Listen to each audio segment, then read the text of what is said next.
Okay, so you know how people say you're either born creative or you're not? Like Ugh. it's some kind of magical talent. Yeah, I've heard that a lot. Well, for this deep dive, we're going to totally debunk that myth. That's right. We dug into a bunch of your notes, some interesting articles, even a quick guide all about unlocking creativity.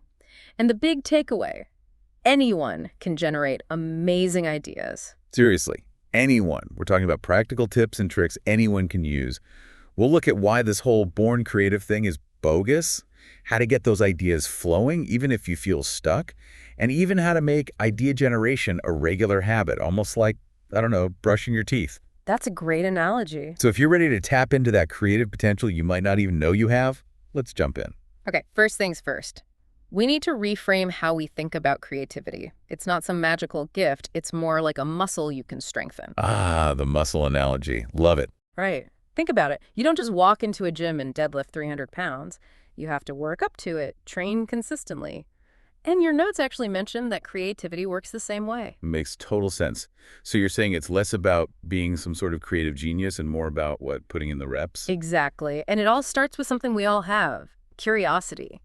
Just that natural human instinct to ask what if or be fascinated by the world around us. That's the foundation of creative thinking, that everyday curiosity we all experience. That is so reassuring. You don't need some fancy art degree or Mm. be a musical prodigy. You just need to tap into that natural curiosity we all have.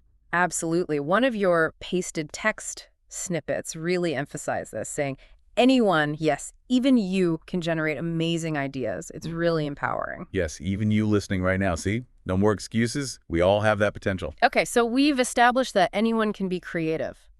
But how do you get those ideas flowing? Sometimes it can feel like staring at a blank page, right? Oh, tell me about it. I get stuck all the time. But don't worry, there are tons of simple, low-pressure techniques that can help. It doesn't have to be this big, intimidating brainstorming session. Yeah, that always makes me freeze up. So what are some of those techniques? Well, one that came up in your quick guide is the random combo trick. It's super simple, almost like a game. You pick two completely unrelated things. I don't know, a cat and a rocket, for example. A cat and a rocket. Okay, I'm intrigued. What happens next? Your brain has to work to connect them. Suddenly you're thinking, a cat-shaped rocket. Or maybe a rocket-powered cat. It might sound silly, but it gets those creative juices flowing. So it's more about shaking things up than coming up with the perfect idea right away. Exactly. It's about getting your brain out of its usual ruts and exploring new possibilities. I like that. And what were some of the other techniques from my notes? Oh, there were a bunch. One was to think about the worst possible idea. Sounds strange, but sometimes it can lead to unexpectedly good ideas. I guess when you take the pressure off, it's easier to be creative. Exactly. And sometimes just mixing random words together can spark something.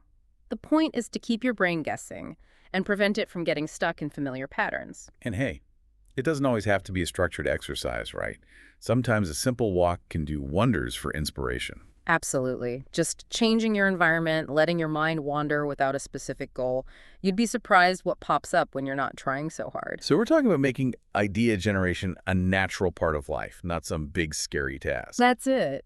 And that brings us to building habits. How can we make these creative practices a regular part of our routine? Right, because who has time for another thing on their to-do list? Well, your notes in the quick guide both suggested scheduling dedicated idea time. Even 10 minutes a day can make a difference. 10 minutes. Okay, that seems manageable. And what do you do during those 10 minutes? It could be anything.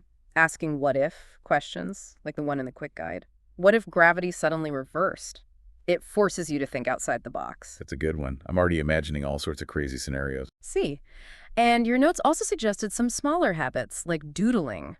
Even if you don't think of yourself as an artist, just putting pen to paper can help you visualize ideas. Oh, I like that. And what about talking to strangers? My notes mentioned something about that. Yeah, sometimes chatting with someone you don't know can expose you to new perspectives, ways of thinking you hadn't considered before. It's like expanding your creative horizons. Exactly. And over time, these little things can really turn you into, as your notes put it, an idea machine. It's about building that muscle, remember? So it's less about a sudden transformation and more about steady progress. Small steps, big results. Now, the quick guide had some really cool suggestions for incorporating creative thinking into your everyday life. Ooh, tell me more. Well, for example, you could use your shower time to brainstorm. Or take a different route to work to see new things. Or even just have a rambling conversation with a friend about random topics. It's like sneaking creativity into those little moments throughout the day. And it's less effort than you might think. You don't have to be on all the time, just open to those little sparks of inspiration. I think a lot of people struggle with feeling like their ideas aren't good enough. That's completely normal. Your quick guide actually addressed this head on. Oh, good, because that inner critic can be brutal. It can.